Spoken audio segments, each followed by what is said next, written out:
Coming up in this second hour of the show, we're going to be talking social media and how to keep our kids safe online while at the same time not trampling all over their privacy and destroying their social lives while we're at it.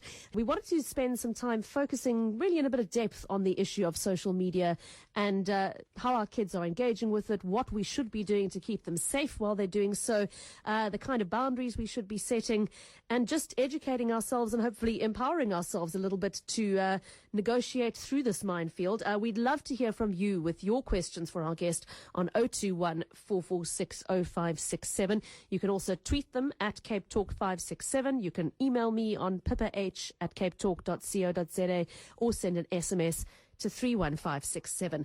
Now, speaking of my guest, it's a great pleasure to welcome in studio with us today Nick Hall. He's a lawyer, associate at Michalsons Attorneys, an expert in social media and online behavior. Thanks so much for being with us. Hi, Pippa. Thanks for having me on. Well, the reason I've asked him to join us is I was lucky enough to attend a talk he gave at a school a few weeks ago, which was quite an eye-opener for me as a parent. My kids are only starting to approach the age where they are about to jump full throttle into the world of social media, but there were a lot of questions raised during that talk, a lot of really useful hints and tips that I wanted to share with you, which is why I've asked Nick to join us in studio. He regularly speaks to schools all over the country about how to manage their pupils' social media interactions. He is brimming full of advice for parents, and I really want to urge you to take advantage of having this resource at your not really your fingertips, I guess, at the end of your phone today. And please give us a call on 021 446 0567.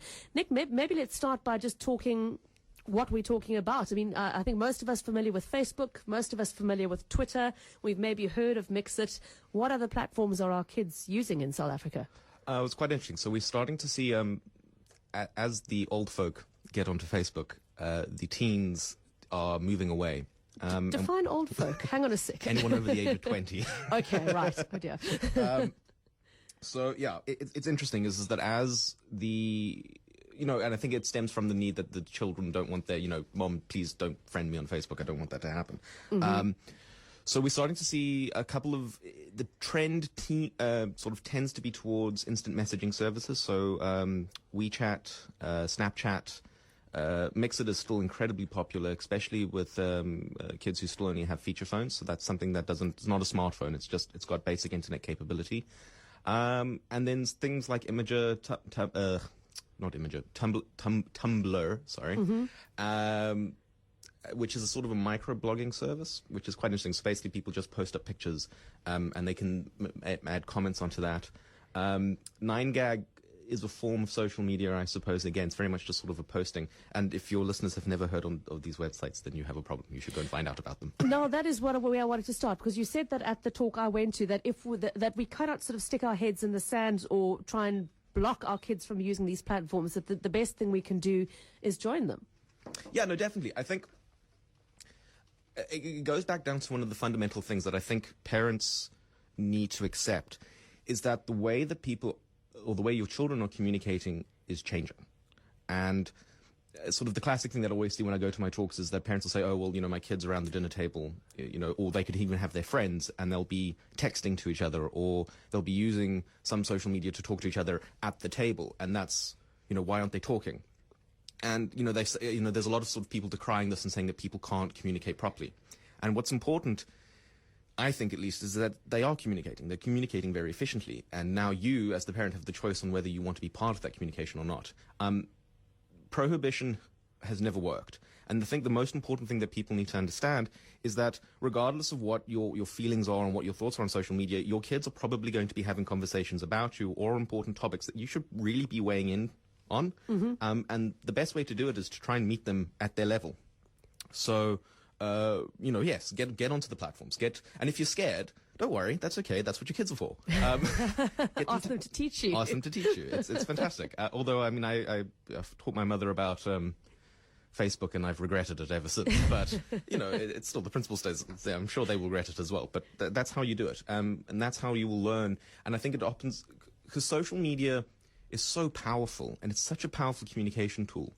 And I see a lot of people get scared, and sort of they can see the things that can go wrong, and they sort of panic and just shut down. And that's totally wrong. That's not going to fix anything. You need to get on there and engage with people and engage with the kids and learn how to use the medium properly. And that's very much what I advocate in my talks, sort of education around this is how you should be using your social media. This is how you should be engaging with people online. Okay, so don't forbid Facebook. Get on it. Start your own profile. Make sure that you are a friend of your child's. Is there any way for a parent to be able to sort of manage and monitor what their child is posting on Facebook?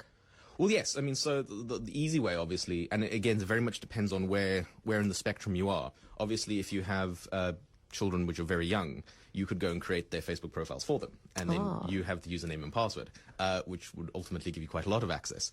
But I think what's important is, yes, obviously be friends with them. Realize, though, that, that there is privacy. And I think one of the also important things is that, yes, there's lots of ways to potentially access and see what your kids are getting up to, but you shouldn't abuse that, because that's just going to, if your children feel that they can't trust you to respect their privacy, they're going to go to other places and they won't be willing to engage with you and they won't be willing to open up to you, and that's just going to cause more problems down the line. So the other things, like I said, if you're starting young, I mean, the key thing I think as well is that especially if your children are below the age of 10, get them an email address that you open it, because also the big thing is that sort of, I just think back to a friend of mine who she had, what was her email address? It was sexychick6969, and that's the email address that she applied for on Hotmail back in the day when she was 13. And she used that email address predominantly throughout her life until she had to apply for her first job. Oof. And it sort of led to an interesting thing. So if you're giving your kids the email address that you know that they're going to use, it's their primary email address, and when they're young, fairly young, they can start using it.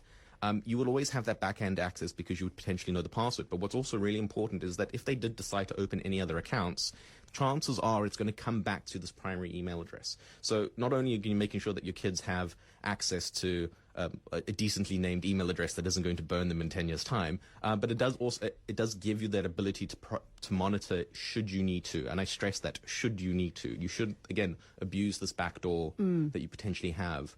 So it's a fine line you're treading between sort of doing what you need to keep them safe, make sure that they're not putting themselves at risk online, versus respecting their privacy. Yeah, definitely. And I guess that's something that's got to be negotiated within each particular family. Interesting email in from Helen in OBS making the point. She says, I think young people are doing the same things online as we all did as kids in other places where we gathered with our friends. They're hanging out, they're socializing, they're flirting, they're gossiping.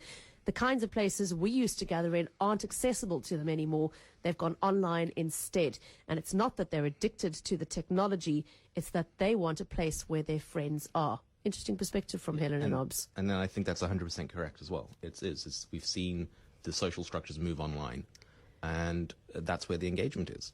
The problem, of course, with it, though, is that the places where you hanged out in your youth wasn't necessarily open to millions or even billions of people online. And this is the big worry, is that there's this learned behavior. They're treating it like that getaway. They're treating it as though they think that the only people who can see what they're what they're saying to each other is just the people in their close circle of friends. When in fact, and often is the case, it could be open to a much broader audience, and people aren't cognizant of this, and that's something that I think as parents you need to start educating your kids about. And this is where you, in terms of learning the technology, need to come in, saying, well, this is the social norms, the social etiquettes online that you should follow.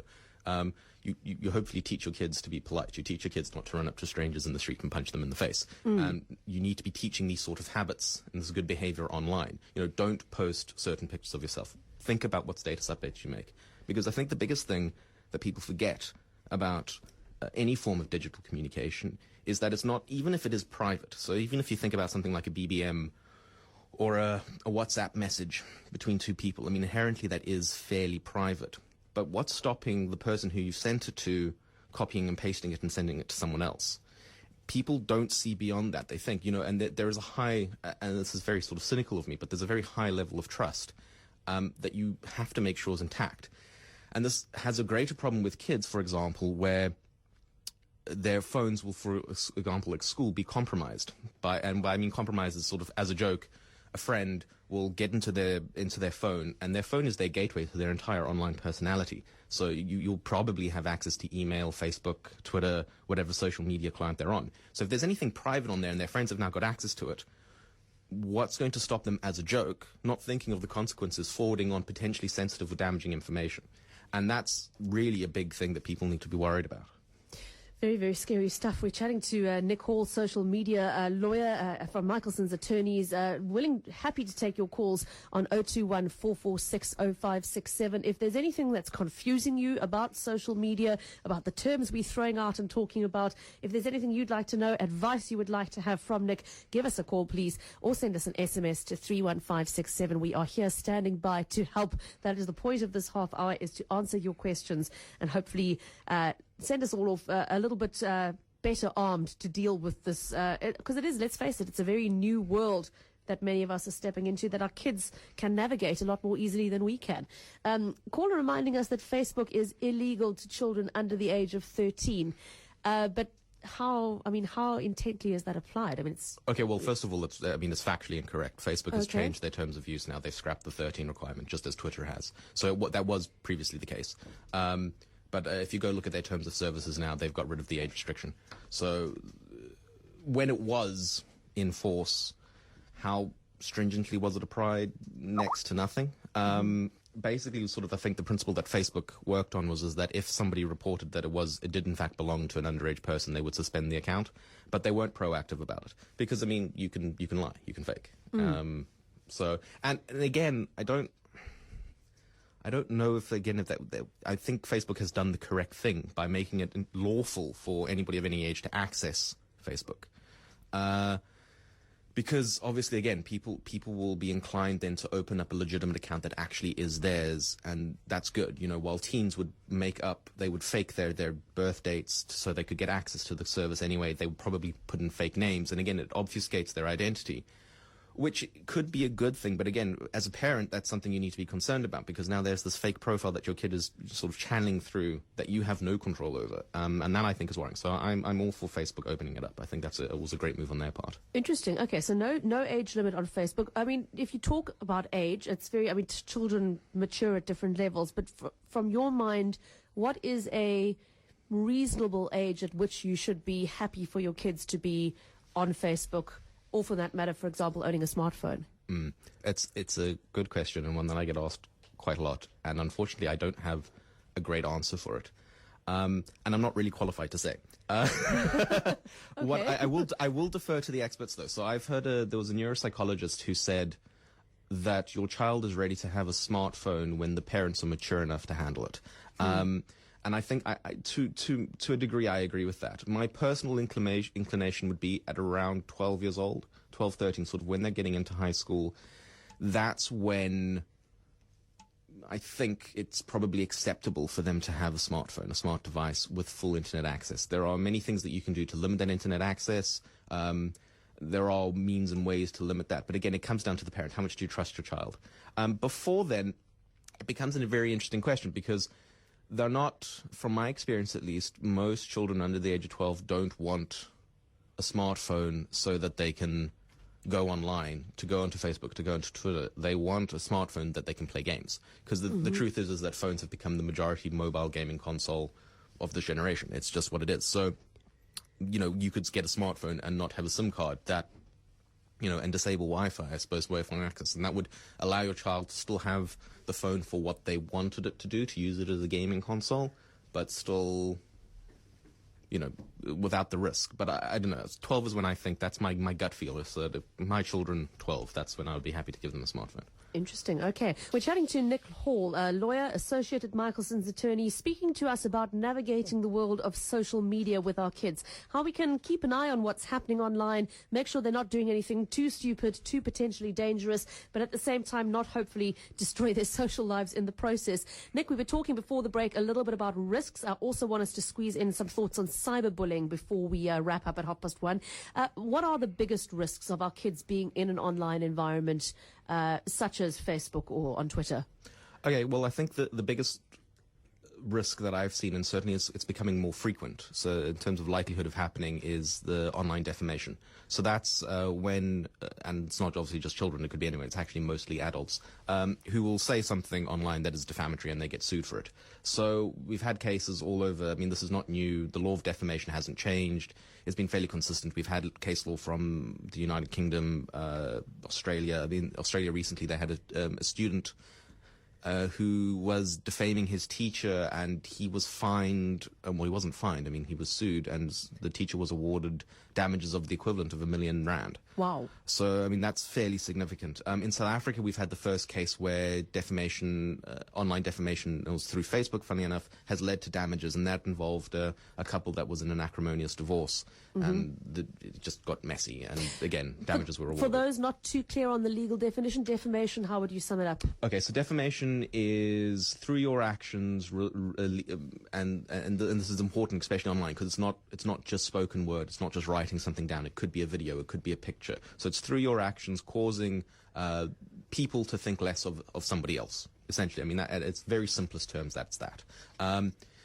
And so it's like, say, there's been a case, for example, it's a school case that I've been involved with, where some of the students photoshopped their principal onto sort of various animal bits.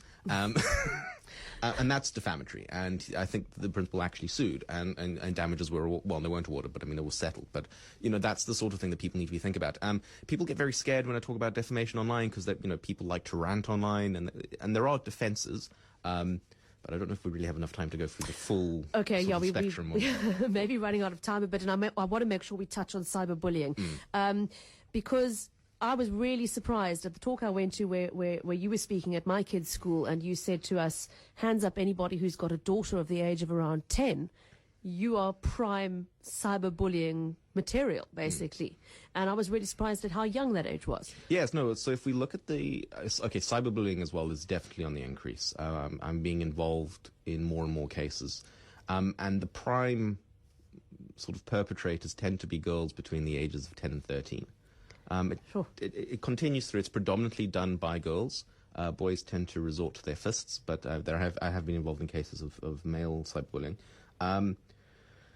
And yeah, it's definitely on the increase. And I think the big problem with cyberbullying is that it's so hard to monitor, and bruises heal.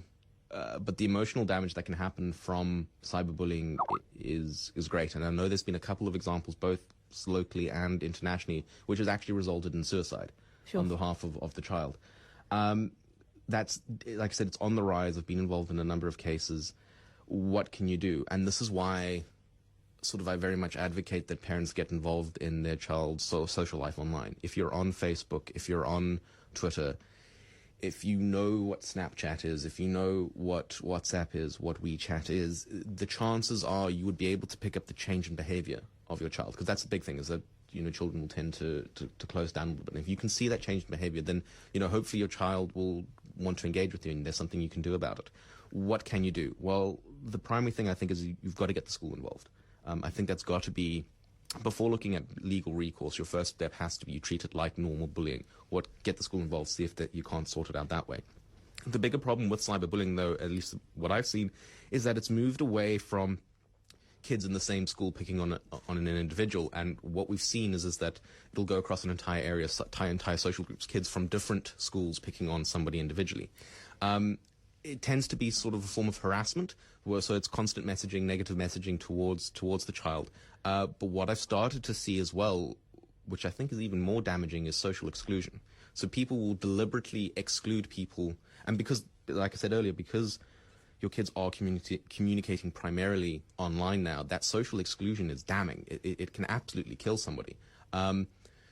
So, yeah, what can you do? So, like I say, get the school involved, try and monitor. You've got to have a relationship with the kids. You've got to try to be open with them. If it does get serious, and you want to look at legal action, one of the things that you can do is we have a piece of legislation that was passed sort of early last year called the Protection from Harassment Act. As far as I know, it hasn't been tested yet, but it's a brilliant piece of legislation that will hopefully help in these instances. And basically, it allows a child, without legal aid, so you don't need a lawyer, you can just go to the High Court, you can go to the Magistrates Court, ask to speak to the Registrar of the Court, and file for a protection order. And all you need to do this is you need to show that there's prima facie proof that there's the potential, and I stress this, you don't actually need to have actual harm suffered yet, but there's the potential that the harassment could lead to financial, emotional, physical harm. So screenshots of SMSs, for example, of WhatsApp messages, photographs that has been sent, threatening messages, that's all sufficient. The magistrate would then determine on whether they think it is reasonable, and they could potentially give a protection order. But that's not really the power of the Protection from Harassment Act. One of the big problems with online defamation and online bullying especially is that it will often happen through anonymous accounts. Mm-hmm. And how do you go about revealing these people? And normally it's a process that can take 6 months to a year. You have to issue, in terms of the Promotion of Access to Information Act, you have to subpoena people. What's nice is that in terms of the Protection from Harassment Act, the magistrate can compel an ISP, which is an internet service provider, who keeps all these logs within 5 days to reveal the necessary account information, which is huge. I mean, for me, that makes my life so much easier. So you could look at that route. Again, go to the schools first. I don't know if you want necessarily the legal headache of a full legal battle ahead of you. Last question. Speaking of the schools, do you think schools are waking up to their responsibilities in this regard, or is it something that they're sort of trying to leave to parents? Yes, they are waking up to their responsibilities, but I think it's the other way around. The parents are leaving it onto the schools. The parents are too scared to get involved. They don't want to know about the technology. And so what they're doing is they're saying, oh, well, schools, you have life orientation programs. You deal with the kids. You go and teach about it.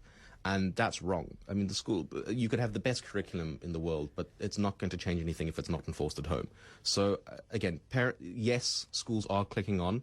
I tend to find that schools only deem it a problem once they've actually had a problem. But I've been called by a couple of schools across the country now who've been very proactive. They said, we haven't had anything yet, but we want to sort it out. So that's good. So there's definitely a change. But like I said, the responsibility starts at home. The parents need to stand up to the thing. They are your kids. They're using, probably the majority of the time, your internet access on the material, on the phones and the computers that you gave them. You've got to take responsibility for it. You've got to teach your kids how to behave appropriately online. And if you don't know how to do that, ask your kids. They're the ones who'll teach you the tools.